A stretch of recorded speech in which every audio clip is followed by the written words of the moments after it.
Hello and welcome to the Staten Island Morning Show. I'm Nikki Stanzione. And I'm Don Smith. We're so happy you could join us here today. The New York City ferry system has put a potential expansion from Staten Island to Brooklyn on hold for the foreseeable future. The expansion has been shelved because the system needs to become financially sustainable first. That drive for financial stability was the motivator behind a recent fare increase in September. The ferry expansion will reportedly be reconsidered at a future date. Okay, so that's a little bit of welcome news there. Right. I mean, if they expand that ferry, that's what you want to do, Exactly. But at this time of the year, standing outside the ferry, it's got to be a kind of an interesting deal. It's got to be pretty cold crossing the Verrazano Bay there. Speaking of cold, right? Yeah. I mean, that would be, you definitely have to bundle up just a little bit for that. Oh yeah, ride. yeah. You're inside or even just kind of standing outside on the ferry there at St. George. It is, but it's always a good view, I'll tell you that. Absolutely, that's right. The S79 bus cameras will start issuing tickets for bus lane violations and other violations as well. MTA officials say they have the capability to go after things like double parking and illegal U-turns.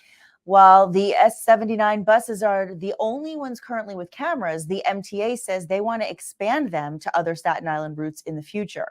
The cameras were installed on buses in late October and have been issuing warnings. Those warnings become tickets in 2023. So be aware, they always say Big Brother is watching. So they are absolutely watching, and that they're going to expand that through as many of those bus lines as you possibly can get them on. You probably eventually making your way into Manhattan and over to Brooklyn and into the Bronx and Queens, eventually all 5 boroughs. But, a lot of times they'll do just a test run of it to see how many violations, I guess, they're kind of racking up. Again, they're just warnings for now. Come New Year's Day, that's it.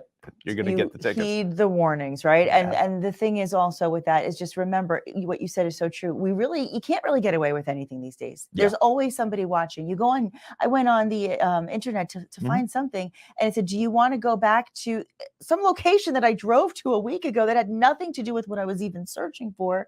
And I wasn't searching for it on that same device. Right. And I thought, everybody knows everything. That's so it. Just everyone's listening. Everyone's listening. The cameras are all over the place, your phones and whatnot. And again, as technology continues to advance, these kind of things, I think, are going to be more prevalent. Exactly. And even probably tolls. We'll see. So, when they say do as you would if someone was watching when no one's watching, someone's always watching is the bottom line of the story. You make a t-shirt of that or something, right? We should copyright that. Oh, I like that. Yes. Just footnote me in the bibliography. Yeah, all right. So if you're commuting on the subway, you'll notice new customer service centers opening up at several stations across the 5 boroughs, including the St. George Staten Island Railroad Station. The MTA will open these centers at 6 subway stations early next year. The kiosks will offer full-service customer assistance with service only as Omni and reduced fare support. The St. George's station will be one of the first 6 to open a customer service center. 9 more will open later in 2023. As we get more of this, faceless kind of nameless kind of environment, either with Amazon and you just click on your phone and you do this and whatever. And then every time you try to call for customer service, you can never get anybody on the phone. Automated. And automated. Yeah. It's nice to see that customer service centers are actually opening where you can actually go and actually speak to somebody because it just makes things, I think, a little easier for a lot of people. I just have a question that the phone can't answer or an app can't answer. And in addition to that, I think it also helps with those who are looking for work. Yeah. Because everything is so automated, everything is technological, and all of these people are not robots, and these people therefore lose opportunities to be actually employed. So I think it also expands the opportunity for employment. Yes, in addition to giving us as the customer the service that we've been missing. Sure, exactly. Now, the New York City Lantern Festival is in Staten Island this holiday season. They've got a drive-through display open at St. George's Staten Island University Hospital Community Park.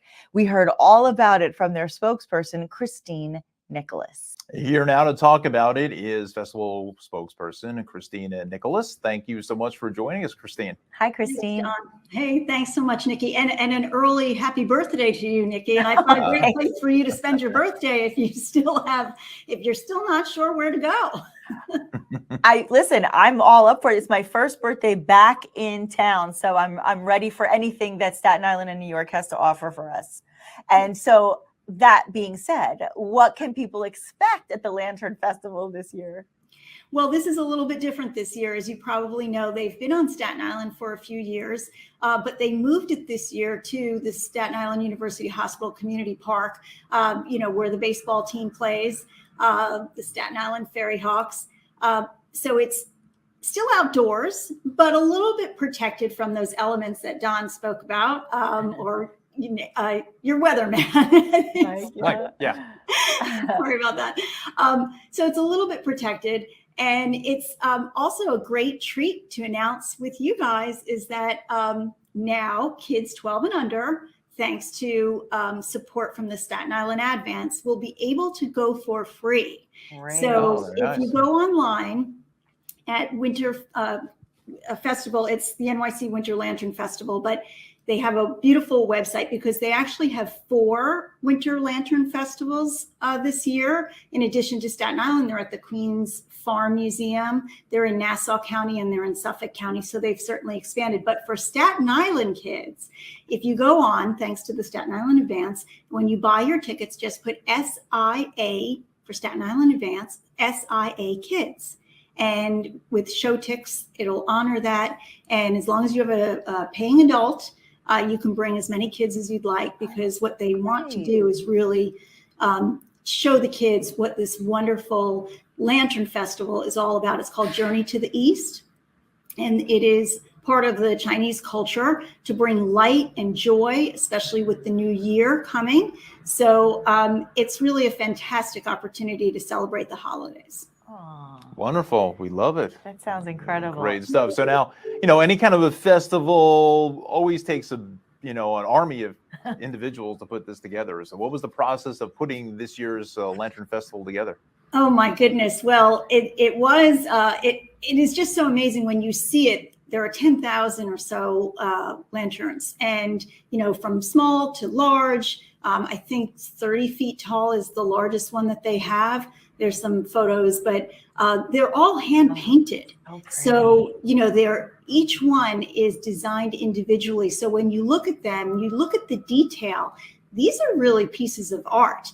They're really, really wonderful. And, I know Jessica was on saying she's got 2 young kids. I have 3 teenagers. Okay. So this is great for little kids, but it's also cool for teenagers. And it's hard to find that mix that they can do both. So the teenagers think that it's cool for Instagram purposes and TikTok. I was just thinking that. All the wonderful things that they do with their phones nowadays. But also there's a little playground for the kids. So for the little kids, the little kids the lanterns are so big. If you are only like 3 or 4 or 5 years old, I mean, it's like bigger than life. They feel like they're, it's really exciting to see their faces. So again, thanks to the Staten Island Advance, all kids 12 and under will be able to enjoy the New York City Winter Lantern Festival Journey to the East in Staten Island only.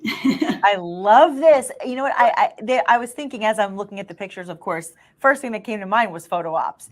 And for everybody, for family photo pictures, for, of course, like you said, the teenagers that are doing, their Instagram pictures, the photo ops are extraordinary, right? But also, you're having it at a very special place. So I know we both really want to know, how much does hosting it at the baseball stadium actually help with organizing the festival? Well, they're very involved. Eric Schliffer was really supportive of this. The Fairy Hawks, when they made the announcement that it was coming, they had the mascot there. Eric was there, the folks from the baseball team. John Castanatides is a big supporter of that. He owns the baseball team, so he was there to support this. So, this is really a community effort. And by moving it over to Empire Outlets, it also allows for additional parking, but then also people can come from Manhattan and the city over by ferry, so you don't have the parking issue. That's probably the easiest way to do it. And then also it's the holidays. So what better place to go shop than Empire Outlets? And then, you can have a fantastic dinner at some of the great restaurants, Clinton Hall, the Wasabi Japanese Steakhouse that opened up. Really, that is beginning to take great life and shape as well. So you can, and it's right there, right down, the way. So it's something for everybody. It's the little kids, it's the teenagers, but then also the parents can enjoy not only the Winter Lantern Festival, but they can enjoy Empire Outlets and get some last minute holiday shopping done. Yes, hint, hint. Absolutely. And it's so close. You get off the ferry and it's right there. Yep, It's great. exactly. Absolutely. Christine, very elaborate. The artwork is just amazing. And and some of the photos we were just looking at, really just incredible stuff. How does this year's display compared to ones in previous years? Well, they have more lanterns, and they have a little bit of this story called Journey to the East, which in China, it's a very popular story, well-known folklore about Journey to the West, but now it's Journey to the East, coming east. And we're on the East Coast, so they tried to, fit it into the New York market. So it talks about how animals and nature, play such a big role in the culture, which is also something very important for kids to really appreciate and know and live by, right? So we have to live in our environment. So this is an opportunity, I think, for the kids, to maybe learn something, but also just to have fun too. I mean, at the end of the day, they just get mesmerized by the lights and wonderful photo op. So Nikki, for your birthday, what a great place to start. Sounds great. You're getting me excited. I'm like, I need to talk to my family about this. I mean, it's such a great idea. Yeah. And I love the fact that what you said is so true. Sometimes we get so mesmerized and we're awestruck by the beauty. We forget we're actually learning something in the process, which is a great way to kind of, I don't want to say trick the kids into getting an education, but sort of trick the kids into getting an education. So people around town, I know we're hearing what people are saying. I want to ask you, what has the reception you've been hearing for the festival been so far? Oh, it's been fantastic. I mean, even if you read this weekend in the Staten Island Advance, they had Brian Leyline did a column about it. And, it was, I think the artistic value to it, the colors, everybody seems to love it. So it's been very popular. It's open on the weekends for now, Friday through Sunday, 5:30 to 9:30. But then starting for Christmas week on December 23rd, it'll be open all 5 days of that week, except for Christmas. But then, you can enjoy a weekday, because that's another thing as a parent. That Christmas week, it's great, and then once Christmas comes, it's okay, what do you do with the kids? Right. Beforehand, they're really good. They want to be on that nice list, so they'll do everything you ask them to. They'll take the dishes out. They'll walk the dog all of a sudden. It's like that dog they begged us to get, saying they'll walk it every day. Yeah. By the way, before Christmas, they walk the dog. Starting with the dog gets ignored. Trying to get on that good list, right, Christine? Very true. Absolutely. Yeah. So where can people find out more information on this great event? Sure. They can just go to winterlanternfestival.com and then it'll direct you to show ticks. And then remember, for the kids 12 and under, it's SIA Kids for them to put that code in. Or you can go straight up to the box office, which is on the water side of the stadium. So when you're going from the ferry and then you pass Empire Outlets, go through Empire Outlets, you're actually entering in center field, if you will. Oh, easy. Cool. That makes it easy and convenient. Thank you. Christine, maybe I'll see you this weekend. We thank you so much again for taking time with us this morning. Congratulations on the show. It's really terrific. Oh, thank you. That means a lot. Thank you so much. And if you want to go back and watch some of our fun, fabulous segments, of course, you can always find us on social media. Search for the Staten Island Morning Show on Facebook, Instagram, or Twitter, and just click follow. The NYPD's 123rd precinct helped to clean up some graffiti on Staten Island's South Shore. The work was done by the precinct's neighborhood coordination officers who helped paint over graffiti all across the neighborhood. A graffiti cleanup initiative was started by the NYPD in the spring of 2021. The program began after the department received over 6,000 graffiti complaints. Wow. Listen, I'm all for artwork, but when it's disruptive to the beauty of the community, that's another story. Right, exactly. And I mean, some places maybe have, certain areas where they can go ahead and do that kind of artwork. Because again, it is artwork. It's amazing what some of these graffiti artists can do. Oh, absolutely. I mean, it's just, you can't even believe the stuff that they're able to do. It's impressive. It's often impressive, but it's not impressive when, like I said, when it feels disruptive and so I'm glad. A subway car or something like that. And I like to see the follow-up on an initiative like that. It's nice to see. Excellent. Mayor Adams' office renewed its warning on illegal cannabis shops across the 5 boroughs. In a tweet, the mayor's office said a city task force has seized roughly 100,000 products valued at over $4 million. The task force issued 500 civil violations and 66 criminal summonses in recent weeks. The move comes after Mayor Adams held a press conference last Thursday announcing new moves to address the problem. Yeah, so a couple of weeks ago, we spoke with Mary Rafferty of Community Resources Staten Island to talk about how the work that they are helping to help people with intellectual disabilities live independently. Let's take a look. And joining us now is our CEO and Executive Director, Mary Rafferty. Thanks for coming on this morning. Good morning. Good morning. Thank you Hi, for Mary. having me. Nice Our to see you. pleasure. Well, it's good to have you with us, and we want to talk all about the organization, and we want to start with asking you how the organization helps people with intellectual disabilities to live independently.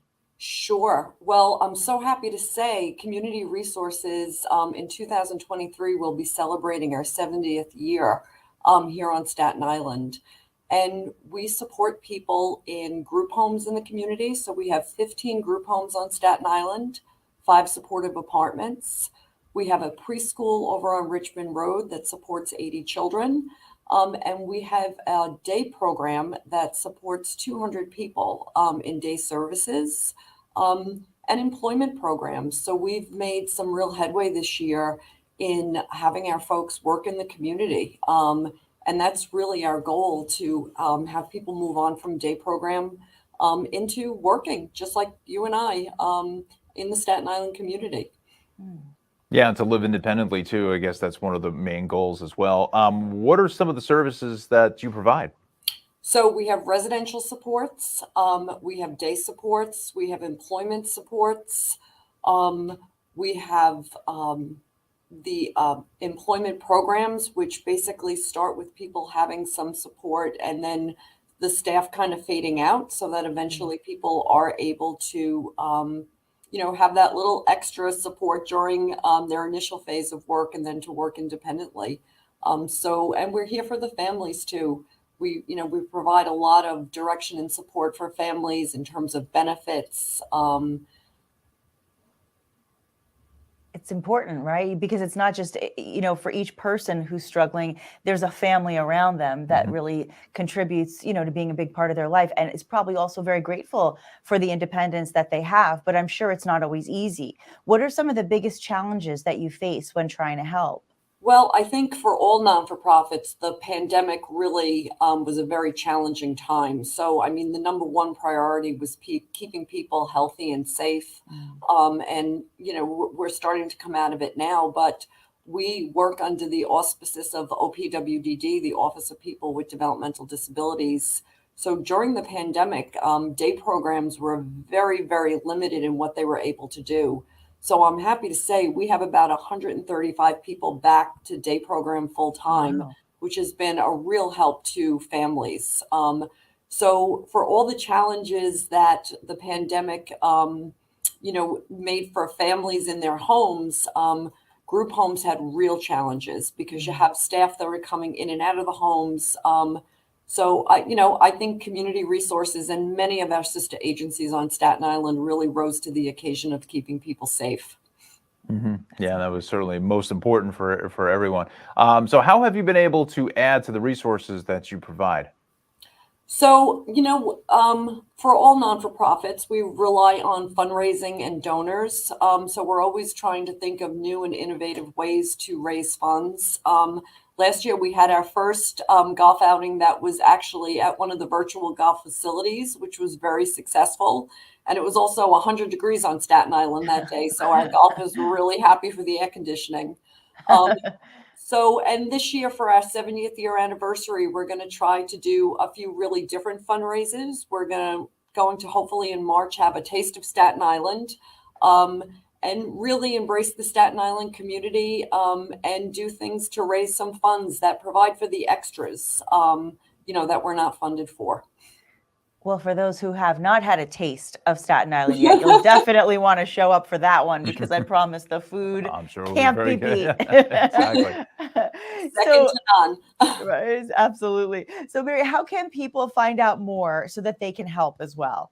So I'm happy to say our website is up and running and we're all over social media. So we would love it if people followed us on social media because we'll advertise our fundraising events there. And it's just really a great way to see what's going on over here. We do pretty frequent posts with pictures of things that are actually happening here. We have a wonderful urban garden And our folks this year, we just actually got a shout out at Our Lady of Pity. We donate from our urban garden to their food kitchen once a week. Nice. And that's been going on now for a while. So all of those posts are up there, and all of our community relationships are up there.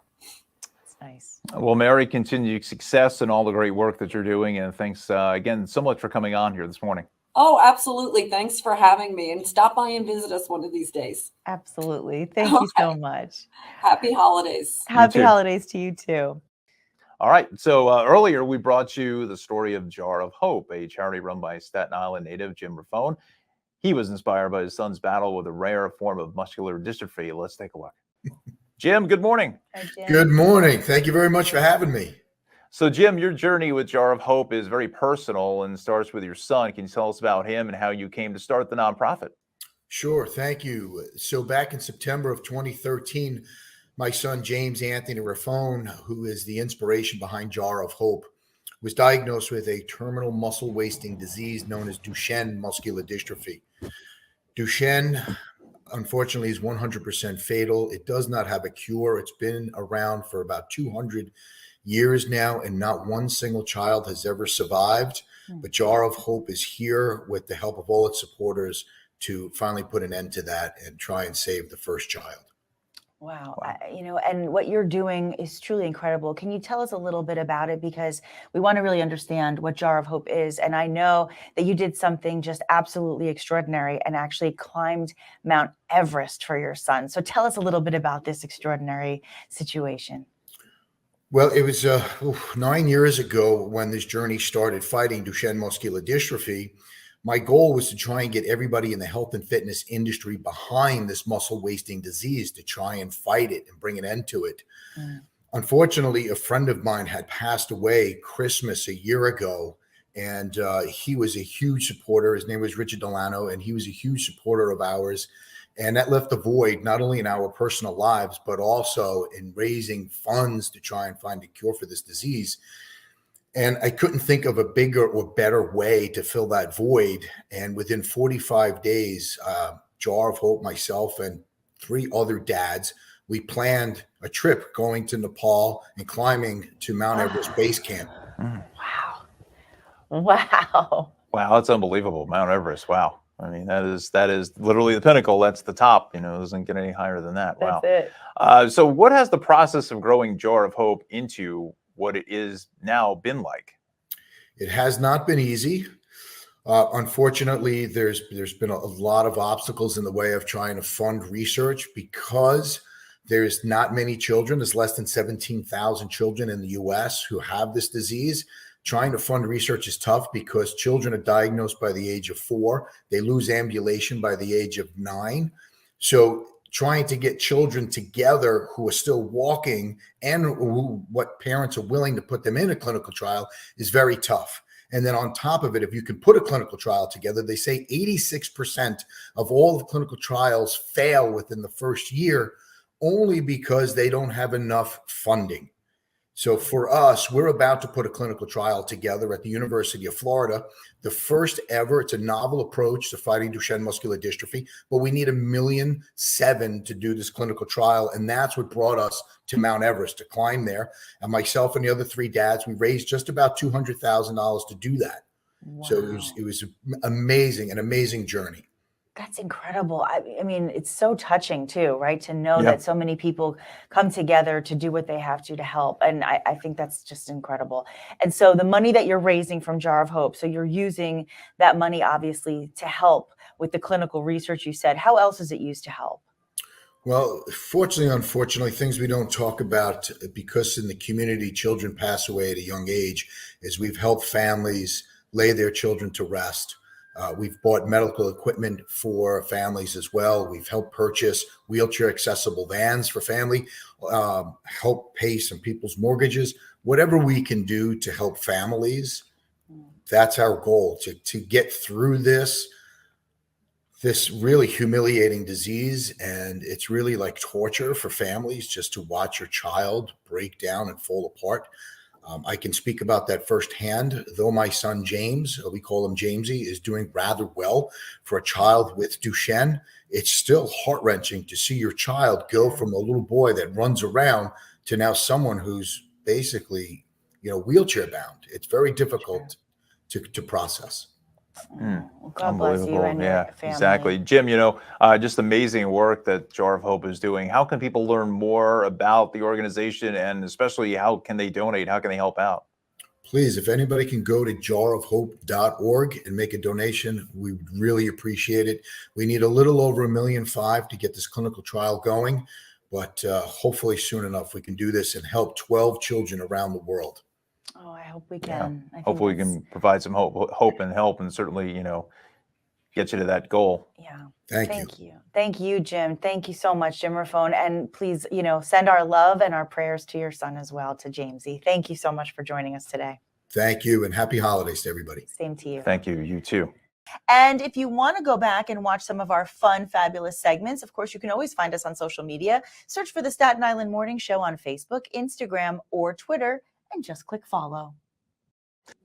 Santa Claus brought presents to the Staten Foundation's Mother Francisca Elementary School, and he did it with a little help from the NYPD. Highway District 5 officers helped bring Christmas joy to the kids as part of the school's 10th annual Santa Day. The officers helped load gifts into a police van and also helped them out to help the kids, right? The police also helped Santa get there on time, listen to this, with a 12 motorcycle escort through the streets of Staten Island. The Staten Foundation works to serve the educational needs of students with special needs. Sweet story. Yes, love that story. It's just the motorcycle escort, right, for Santa. Where I live, they had the fire department bringing Santa around. Oh, I love that too. In the last couple of weeks, so it's a lot of fun. Special for those kids. So, Nikki, what do you think are New York's favorite Christmas cookies?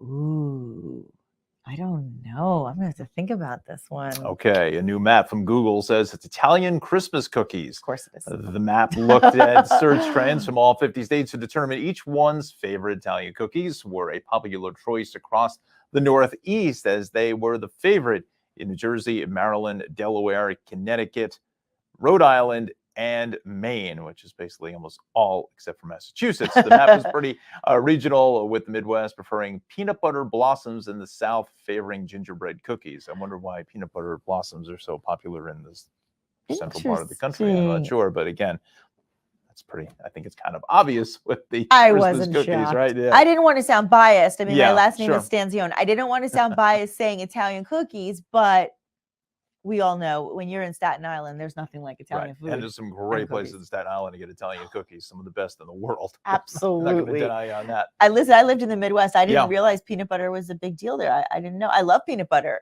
but my heart belongs to the Italian cookies. To the Italians in the New York area. That's right. Thank you all so much for watching. We hope you have an amazing holiday season. I'm Nikki Stanzione. And I'm Don Smith. We'll see you back here next time. Happy holidays. Happy New Year. Happy New Year.